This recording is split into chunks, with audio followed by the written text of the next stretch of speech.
Okay, thanks Matt, and delighted to be here. Like Jackson, and I've got two of my employers on the same panel with me, so I'll doubly have to be on my best behaviour. But it's really quite incredible, I think, listening to a couple of excellent opening presentations, that it's now 3.5 full years since the financial crisis was at its peak. It's 4 years since the start of the recession, 5 years since the start of the credit crunch. What was the greatest manifestation of the failure of the market since the Great Depression? And yet, if you look at what the government is saying in terms of how it wants to reorganise the economy, it's about simply re-embedding the market failures that led to that great crisis. There's been no move towards genuine reform at all. And I think, how you approach the crisis, I keep saying to people, if you approach this crisis as one of the public finances, then that will determine your response. And it will determine the response of austerity as we're seeing at this moment in time. But if you see the crisis as one of growth and jobs, and I think the statistics tell us that that's exactly what we're facing, then it puts you down another route entirely. I'll talk about that this morning.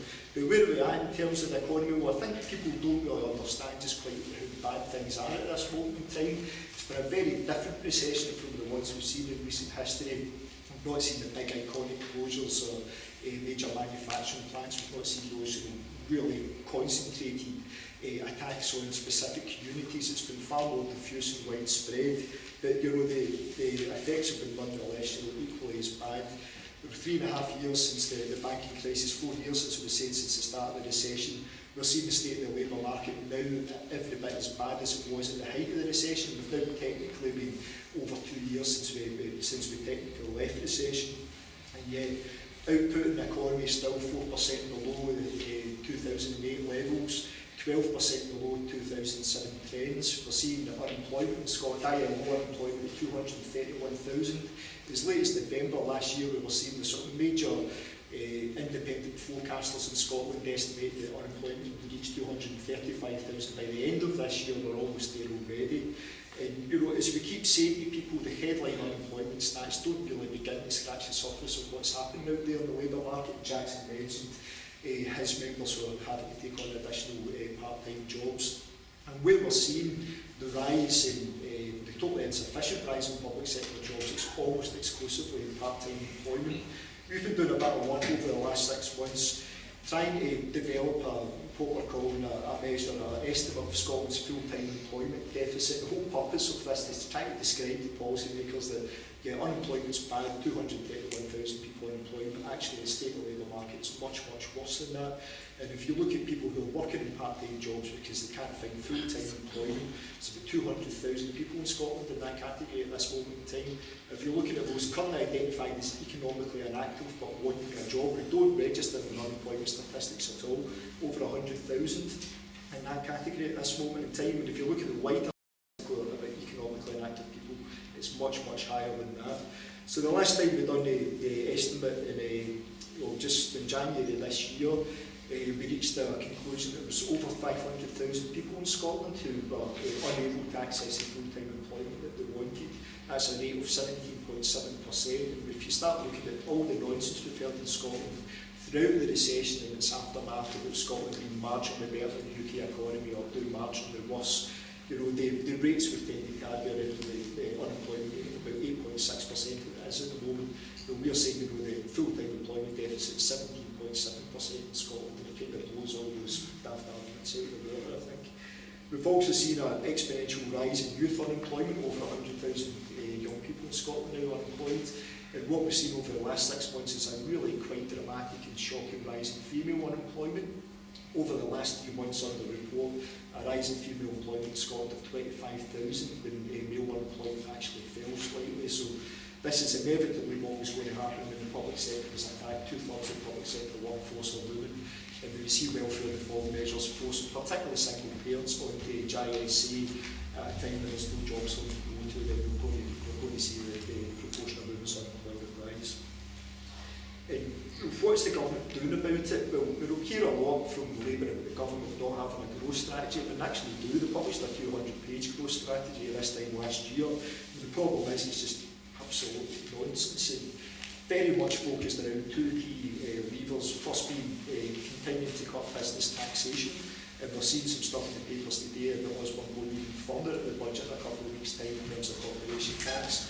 And even more worryingly, I think, another main lever is deregulation. And we would argue, and I don't think we're hardly alone in this, an argument that the banking crisis was the inevitable result of a couple of decades of deregulation of the financial sector. But what we're seeing the government do is strongly committed to further labour market deregulation and deregulation of product markets at a time when the UK economy is already the second least stringently regulated product market in the developed world, the third least stringently regulated labour market. We would argue that the inevitable results of labour market deregulation was a severe undermining of the bargaining power of ordinary workers. How did that manifest itself? Over the last 30 years, we've seen the wage share in the economy, the percentage of the economy, or economic profits that come to ordinary working people. We've seen the graph go from about 65% in 1974 to 52% now. And of course, we've seen a concomitant rise in profits. They've just went like that. So what did this mean? It meant there was a huge pool of speculative capital there being used for speculative purposes, which made no difference to the long-term capacity of the economy to provide decent employment for ordinary people.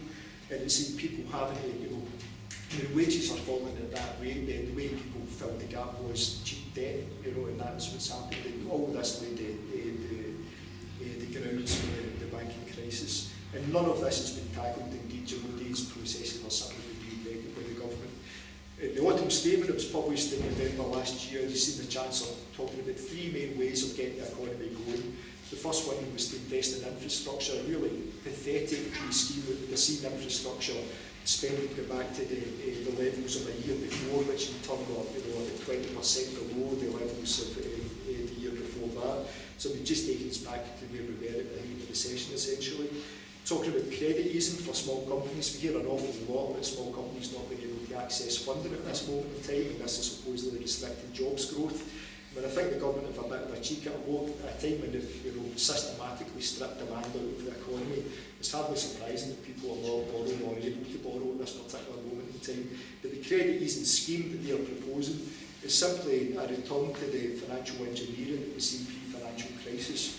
It sets in train a whole train of incentives that are likely to get banks lending, passing that risk on to government. You can just see where that all goes, making bad loans to companies that are unable to pay back. So all of this is just taking us back to where we were pre-financial crisis. So some words about what are the alternatives, and I think that's what we're here to discuss, alternatives to austerity. Well, the first one is there is no need for austerity. I think it was Lynn that said, there is no debt crisis. Well, there manifestly isn't a debt crisis. We've seen Tuesday this week, the government sold £1 billion worth of 22-year gilts, money that we do not have to pay back to 22 years' time, and yet investors are seeing a yield in that of 0.0044%. Essentially, they're paying us to take their money. The UK government seems such a good bet that they're paying us to take their money. They're looking for no return over the next 22 years. If you're in that position, then you're not in a debt crisis. It doesn't matter what your deficit to GDP ratio, what your debt to GDP ratio are. If the government can borrow at what are historically low levels, then the government should be borrowing, it should be spending that money to introduce growth back into the economy, getting people back to work, because that is, all the lessons of economic history tell us that is the way that we deal with a crisis in the public finances. We still hear an awful lot, as the Eurozone crisis continues to rattle on. We hear a lot about the government saved us from becoming the next Greece. I'll sort of skip over this because too many people in the audience know that I can go for Britain on this particular topic of why the UK is not the next Greece. But if you want to come back to the questions, then happy to do so. But I think back to the last time I was on Newsnight Scotland with John McLaren, who's from the CPPR and generally regarded as the voice of reason in Scottish macroeconomics at this moment in time. But John was arguing that the markets have rewarded the UK government for austerity, and he'd say, arguing that that's happened the world over. It's demonstrably not true. The markets are rewarding government to have their own currency, have their own central bank, and therefore seen as a very good credit risk going forward.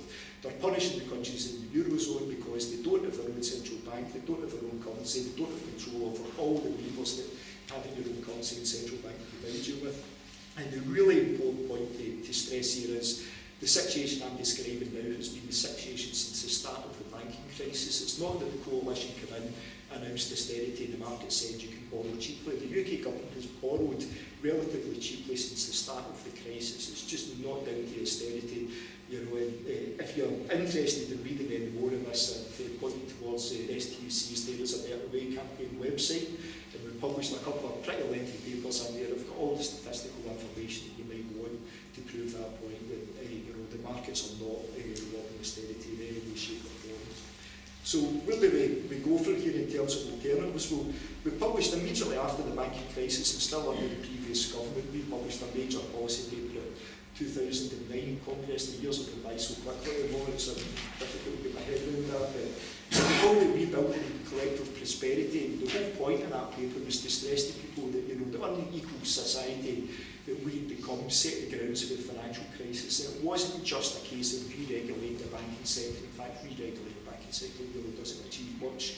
It was having a wholesale reorganisation of the economy as it stands at this moment in time, to really overhaul the economic and social model, to rebalance power in our economy back towards ordinary workers. Understanding that if this was not the case, then, you know, re-regulating the banking sector and forcing it to hold a wee bit more capital really is not going to make any difference at all. And the three main planks in this. The first one was fixing finance, because that is important, although not the whole story. And 3 years later, we have seen the Independent Banking Commission publish its report, which had better recommendations than I suspected when it was first launched, but you know, they were insufficient, and lo and behold, they're not going to be implemented in 2019. So basically, that's provided the best funded lobby in the country, the financial sector lobby, with 8 years to undermine those proposals, you know, insufficient as they are. So we've seen no reform there at all. We've seen no structural reform, and we argued very strongly that regulation was insufficient, forcing banks to hold more capital, totally insufficient.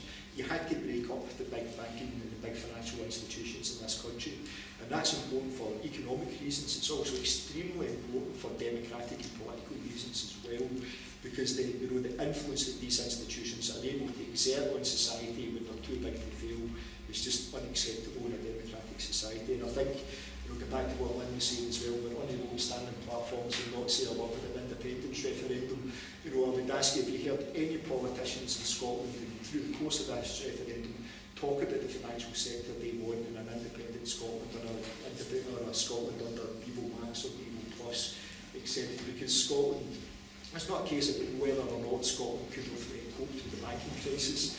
It's about, do we want a healthy economy, do we want a healthy democracy in an independent Scotland, or a Scotland with additional devolving powers? And we can't have that if we continue to have our too big to fail financial institutions.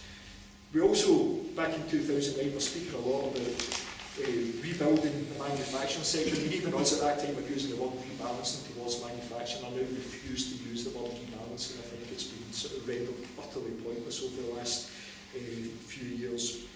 But again, we've seen no serious policy introduced that's going to help, I'll use the word rebalance the economy back towards manufacturing at all. We've seen manufacturing do relatively well over the last couple of years, but this is what we expected when you see a big devaluation in the pound, that the UK manufacturers became more competitive in global markets. But it's not yet in Scotland anywhere near close to where it was pre-recession. So we hear a lot about manufacturing doing relatively better. Well, it is doing relatively better than other sectors, but it's not doing well. It's not doing nearly as well as we would like it to do. And of course, this is sort of circular, because if you want manufacturing to do well in Scotland, then you need to overhaul the financial sector, because that is the main barrier to manufacturing growing. And some of the statistics, if you look back over the last 10 years, are really quite remarkable. The share of finance provided to manufacturing fell precipitously between 2000 and the banking crisis. And you look at the share of finance that was going to other financial intermediaries over that term, it was basically a mirror image. All the money should have been going to providing patient committed capital for companies to invest in their workforces, to invest in R&D, and all those things that will help them sustain growth in the longer term, wasn't being provided. It was going to financial speculators to build shopping centres in Arizona that nobody's ever visited. And the third component of that, we talked about rebuilding the economies, equalising institutions, and the two key ones in that are trade union rights, because what's again been really interesting over the last few years, a lot of really very eminent world economists, serious macroeconomists, recognised as such on a global level. Nobel Prize winners have started to speak about rebalancing bargaining power back towards the workforce. And people, you would never imagine that sort of 5 or 6 years ago, but they've looked at the conditions that sort of brought forth the financial crisis, and they've thought, if we really want to be serious about making sure this doesn't happen again, then we need to make sure that the wage share, that decline in the wage share I spoke about earlier on, starts to trend back upwards again. It means people can actually buy the goods and services that the economy produces without having to rely on debt. Of course, we've seen no progress towards that particular imperative, and again, we're seeing a lot of moves by the coalition government to undermine union bargaining power at this moment in time. And I think one of the really interesting things in the autumn statement is the move towards regional bargaining in the public sector, which even in their own terms, if this is about efficiency, from their terms, and it doesn't even work in those terms as well, it's hugely efficient to bargain on a national basis in the public sector. But again, they refuse to look at the evidence and the working kind ideology and the sort of economic theory that suggests regional bargaining power should be better for all concerned. So, I mean, that's where what we were saying 3 years ago, really haven't made much progress in that at all. In fact, you've seen the government redouble its efforts to rebuild the economic and social model that failed so spectacularly in 2007, 2008. They're now focusing on the There Is a Better Way campaign priorities of jobs. And we're just about to publish our budget submission this week. We're arguing in an environment where the government can borrow at such low levels, then the market is essentially screaming at the government to invest at this moment in time. And it's really what I find really interesting is the neoliberal ideologues who run this government will tell you that the markets are the best gauge of pricing, the best gauge of the worth of an asset. Don't want to talk about the price that the market is placing on UK government debt. It's really quite remarkable, I think, and a huge contradiction. But when the market is saying we are prepared to fund you at this moment in time at a negative real interest rate, then it is saying use this money, bring forward spending for future years, spend it now, put people back to work, get the economy growing, and that is the way to deal with your public finances, and that's the way to stop significant proportion of the high levels of current unemployment becoming structural. We're already beginning to see that happening. We know in Scotland, I think, probably more than any other old industrial region across Europe, that if you allow unemployment to become structural, you allow people to spend periods unemployed that are far too long, then we know the social costs of that, but we also know the economic costs over an extended period of time are extremely significant. So, I again encourage you to look at the There Is a Better Way website on Tuesday. You'll see the budget submission, you'll see the kind of measures we're outlining, stuff in there again about taxation. And I think, I'll supplement what Lynn and Jackson have been saying. Hugely important, yes, to address evasion and avoidance, but we're really not going to achieve what we want to achieve without also making taxation more progressive again. We simply need to see those who can afford it paying a higher percentage of their income and wealth in taxation, and we need to cut the tax, because we know the bottom 20% of workers pay significantly more as a share of their income and wealth tax than the top 20%. That's unacceptable. A lot of work going on about the living wage again, work to continue to defend services, pensions and jobs continues. So I'll probably just leave it there and I'll have to come back to any questions.